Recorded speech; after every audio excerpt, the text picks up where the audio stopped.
আসসালামু আলাইকুম। আজ আপনাদের সঙ্গে শেয়ার করতে যাচ্ছি কচুরমুখী চিংড়ির পাতলা ঝোল।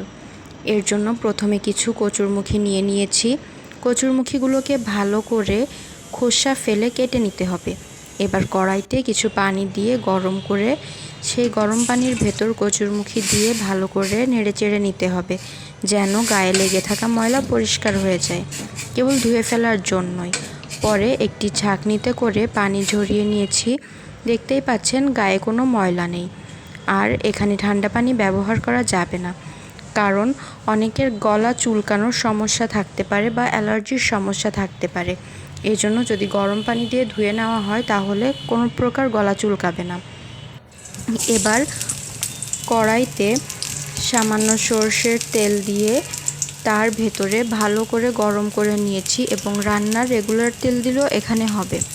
এবার তেলে পেঁয়াজ, রসুন, চেরা কাঁচা ঝাল দিয়ে নেড়েচেড়ে নিয়েছি। আমি কম তেলে ব্যবহার করি এবং বিশেষ করে কম তেল মশলা ব্যবহার করে থাকি। আপনারা চাইলে বেশি তেল মশলা ব্যবহার করতে পারেন। এবার এতে চিংড়ি মাছ দিয়ে নেড়েচেড়ে তারপর তাতে লবণ, সামান্য ধনে গুঁড়ো, জিরে গুঁড়ো দিয়ে ভালো করে মিশিয়ে নিতে হবে।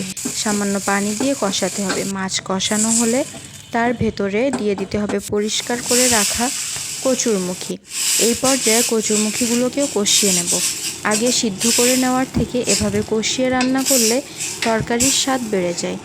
এবার ঢাকা দিয়ে কষিয়ে নিচ্ছি, যা একই সাথে কষানোও হয়ে যাবে আবার সেদ্ধও হয়ে যাবে।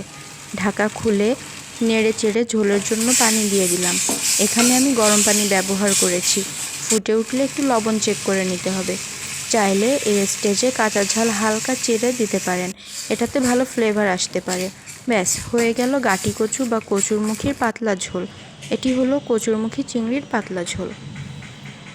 আমার এই ভিডিওটি যদি আপনার কাছে ভালো লেগে থাকে প্লিজ লাইক, কমেন্ট এবং সাবস্ক্রাইব করে পাশে থাকবেন এবং বেল বাটনে ক্লিক করে দিবেন।